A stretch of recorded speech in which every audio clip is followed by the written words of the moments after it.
जय हिंद दोस्तों, welcome to exam road. आप सबका हमारे इस एग्ज़ाम रोड चैनल पर स्वागत है। आज हम करने जा रहे हैं कक्षा 12 का रसायन विज्ञान लघु उत्तरीय प्रश्न, जो आपके एग्ज़ाम में आपके 16 नंबर पक्का करवा देंगे। पहला प्रश्न हम ये पढ़ेंगे, वर्नर सिद्धांत की अभिधारणाएं लिखिए। वर्नर सिद्धांत जो कि आपका चैप्टर कोऑर्डिनेशन एंड कंपाउंड का महत्वपूर्ण सिद्धांत बताते हैं। इनके 5 नियम आपको निश्चित ही याद करने होंगे, जो आपके 4 नंबर का क्वेश्चन आता ही आता है, वो आपका पक्का हो जाएगा। देखिए, कुछ इस तरह है। वर्नर सिद्धांत की अभिधारणाएं निम्नलिखित हैं।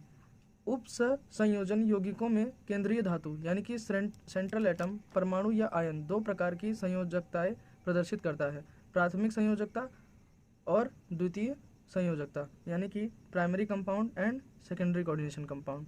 उसके बाद अब आप आएंगे दूसरे में। दूसरा पॉइंट ये कहता है, धातु में अपनी प्राथमिक संयोजकताओं और द्वितीय संयोजकताओं अर्थात दोनों प्रकार की संयोजकताओं को संतुष्ट करने की प्रवृत्ति होती है। प्राथमिक संयोजकता ऋणावेशित परमाणुओं या समूह द्वारा संतुष्ट होते हैं। द्वितीय संयोजकताओं को विद्युत उदासीन अणुओं या आवेशित परमाणुओं या समूहों द्वारा संतुष्ट होती हैं। तीसरा पॉइंट, प्राथमिक संयोजकताएं आयनीय आयनाइजेबल और द्वितीय संयोजकताएं अनायनीय नॉन आयनाइजेबल होती हैं। इसका मतलब आप समझे, आयनाइजेबल का मतलब क्या है कि ये टूट सकते हैं, यानी कि जैसे अगर आपका सेंट्रल एटम के साथ कोई भी दूसरा एटम जुड़ा है तो वो उसके आयन बन सकते हैं, और यही द्वितीय संयोजकताओं में आपका आयन नहीं बन सकता है।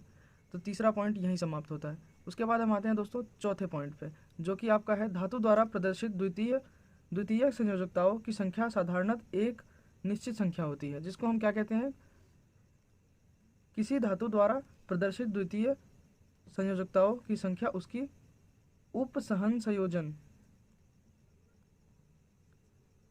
संख्या या समन्वय संख्या होती है, जिसको हम इंग्लिश में क्या कहते हैं, कोऑर्डिनेशन नंबर। यानी कि जो आपका केंद्रीय धातु से सीधे परिबद्ध परमाणु या समूहों की संख्या उसकी द्वितीयक संयोजकताओं की संख्या अर्थात उपसहन संयोजन संख्या होती है। इसका मतलब ये है कि आपके सेंट्रल एटम के पास जितने भी एटम बाउंड होते हैं उनको हम सीधा सीधा कोऑर्डिनेशन नंबर कहते हैं। जैसे धातुओं की उप सहसंयोजन संख्या यानी कि कोऑर्डिनेशन नंबर 2, 4 या 6 होती हैं। 2, 4 या 6 ही लगभग होती हैं। 8, 10 या 12 उप सहसंयोजन संख्याएं दुर्लभ होती हैं। यानी आपके सिलेबस में सिर्फ 2, 4 या 6, मेनली 4 या 6 की ही उप सहसंयोजन आप पढ़ेंगे। 8, 10, 12 आपको हायर स्टडीज में मिलेगा। पांचवा पॉइंट है, धातु की द्वितीय संयोजकताएं धातु के चारों ओर त्रिविम आकाश में एक निश्चित ज्यामितीय ढंग से व्यवस्थित होती हैं। इसका अर्थ यह है कि आपके केंद्रीय एटम यानी सेंट्रल एटम के आसपास जितने भी आपके धातु जुड़े हुए होते हैं वह एक सिस्टमेटिक ढंग से आपको सिस्टमेटिक तरीके से मिलेंगे, ना कि ऐसे कि इधर उधर कोई भी लगे हुए हैं। इनका एक निश्चित पैटर्न होता है, जो कि आपको लिखा हुआ है यहाँ पे, ज्यामितीय ढंग से व्यवस्थित होते हैं। यही एक नियमित ढंग उनका होता है। इसी के साथ हमारा ये प्रश्न समाप्त हुआ। अब हम चलते हैं अगले प्रश्न पे, जो कि कुछ इस तरह है, जो कि आपका एमाइन चैप्टर से है, और इसमें से हर साल एक सवाल जरूर आता है, और हर साल एक सवाल पे कन्वर्जन के ऊपर तो जरूर ही आता है। इसको आप ध्यान से ही देखें। प्रश्न कुछ इस तरह है, निम्नलिखित पर लघु टिप्पणी कीजिए। पहला, कार्बिलमीन अभिक्रिया। दूसरा, डाइजोकरण। तीसरा, हॉफमाइन ब्रोमेमाइड अभिक्रिया। सबसे पहले हम पढ़ेंगे कार्बिलमाइन अभिक्रिया। कार्बिलमाइन अभिक्रिया में देखिए, जब एलिफेटिक या एरोमेटिक प्राथमिक अमीन को अल्कोहलीय KOH की उपस्थिति में क्लोरोफॉर्म की कुछ बूंदे के साथ गर्म किया जाता है तो तीव्र दुर्गंध युक्त आइसोसाइनाइड प्राप्त होता है। इस अभिक्रिया को कार्बिलमाइन अभिक्रिया कहते हैं। इसका अर्थ है कि आप रिएक्शन के माध्यम से इसका अर्थ समझ सकते हैं। रिएक्शन कुछ इस तरह है। देखिए, इसमें आपका एनिलीन जो कि बेंजीन के ऊपर NH2 लगा के बनता है, प्लस क्लोरोफॉर्म जो कि CHCl3 है। इसमें आपने जैसे ही potassium hydroxide 3 molecule of potassium hydroxide डाला तो आपका आइसोसाइनाइड बना। ये आइसोसाइनाइड बनता है, आइसोसाइनाइड यानी नाइट्रोजन और कार्बन का ट्रिपल बॉन्ड जब बनता है, वो भी बेंजीन के ऊपर, तो ये आपका नाइट्रोजन और कार्बन का जो बॉन्ड बनता है, इसकी वजह से बहुत ही अजीब सी दुर्गंध आती है। इससे पता लगता है कि हमारा जो आइसोसाइनाइड है वो बन चुका है। और उसके बाद जो ये आपका H2, ये आपका OH होता है, OH आयन, OH आयन इस हाइड्रोजन के H के साथ कंबाइन होकर वाटर बना लेता है, उसके बाद आपका ये KCl के साथ KCl बना लेता है। इस तरह से आपका कार्बिलमीन रिएक्शन होता है जिसमें आपको क्लोरोफॉर्म और KOH की प्रेजेंस में आइसोसाइनाइड बनता दिखता है। आइसोसाइनाइड का मतलब ही यही है कि कार्बिलमाइन तक आप पहुंच चुके हैं। उसी तरह दूसरा रिएक्शन हम देखेंगे डाइजोकरण अभिक्रिया। ये डाइजोकरण अभिक्रिया आपका एमाइन चैप्टर का सबसे महत्वपूर्ण रिएक्शन है, जो कि आपका एक बार या तो कन्वर्जन में आता है या तो ऐसे ही पूछ लिया जाता है। देखिए, वह क्रिया जिसमें एरोमेटिक प्राथमिक एमीन सोडियम नाइट्राइट व तनु HCl के मिश्रण के साथ 273 से 278 के ताप पे, ये आपका 273 से 278 केल्विन है, इसके ताप पर अभिक्रिया द्वारा एमिनो समूह के डाइजो समूह में परिवर्तित करते हैं। इसको डाइजोकरण अभिक्रिया कहा जाता है। देखिए कुछ इस तरह है, एनिलीन प्लस NaNO2 जिसको क्या कहते हैं sodium nitrite plus HCl hydrochloric acid में जब आप रिएक्शन करेंगे तो ये आपका बेंजीन डाइजोनियम क्लोराइड बनता है। देखिए बेंजीन के ऊपर N2Cl, एक N पे प्लस चार्ज, NCl पे माइनस चार्ज।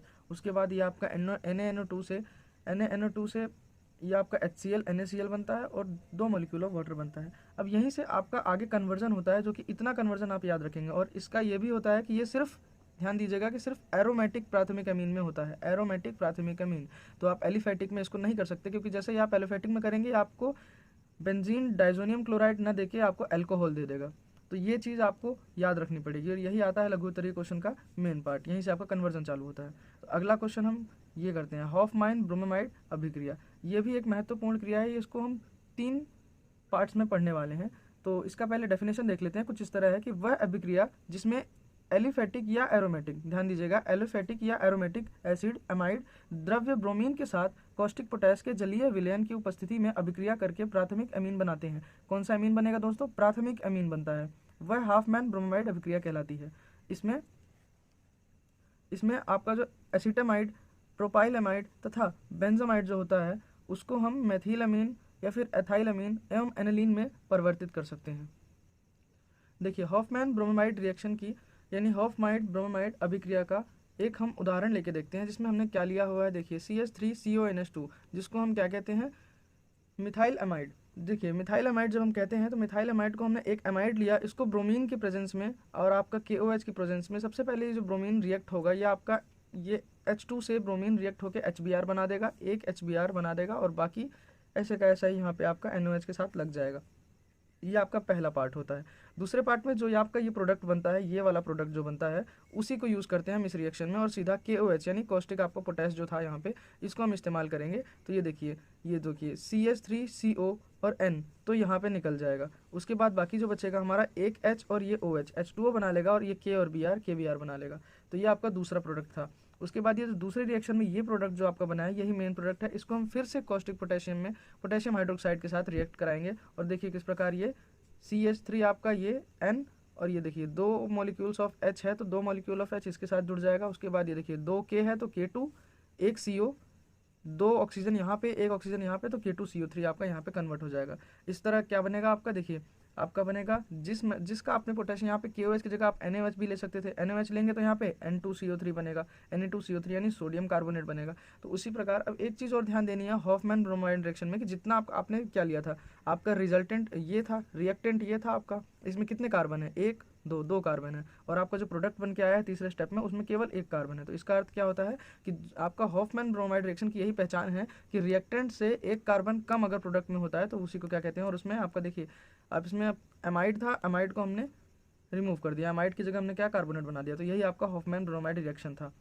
उसी तरह आप अगर इसको एरोमेटिक में करना चाहेंगे तो एरोमेटिक में भी यही है। ये देखिए बेंजीन के ऊपर CONH2 यानी एमाइड लगा दिया आपने, उसके बाद वही Br2 यानी ब्रोमाइन और पोटेशियम हाइड्रोक्साइड के साथ रिएक्ट किया तो क्या बनता है आपका वही एरोमेटिक अमीन बन गया, यानी इसको एनिलीन बोल देंगे, एनिलीन बन गया आपका, एनिलीन भी तो एरोमेटिक अमीन है। उसके बाद आपका वही KBr कार्बोनेट और पोटेशियम कार्बोनेट और 2 मॉलिक्यूल ऑफ वाटर। तो इसी के साथ ये क्वेश्चन भी समाप्त हुआ। ये आपके कन्वर्जन ऑर्गेनिक केमिस्ट्री के पूरे कन्वर्जन जितने भी आप करेंगे ऑर्गेनिक केमिस्ट्री के, उसमें ये स्टेप्स बहुत ही तीनों रिएक्शन जो आपने पढ़ी कौन कौन सी, डाइजोकरण और ये हॉफमैन ब्रोमाइड, कार्बिलमाइन, तो इन तीनों का बहुत ही महत्वपूर्ण रोल है जो अब आपके आगे केमिस्ट्री में हम करेंगे। तो बने रहिए, इसी पूरा PDF आपके टेलीग्राम चैनल पे मिल जाएगा जो कि हमारे डिस्क्रिप्शन बॉक्स पे अवेलेबल है। तो दोस्तों इसी के साथ हम आज की वीडियो यही समाप्त करते हैं, मिलते हैं अगली वीडियो में। इसी तरह पढ़ते रहिए और हमारे साथ बने रहिए। जय हिंद, जय भारत।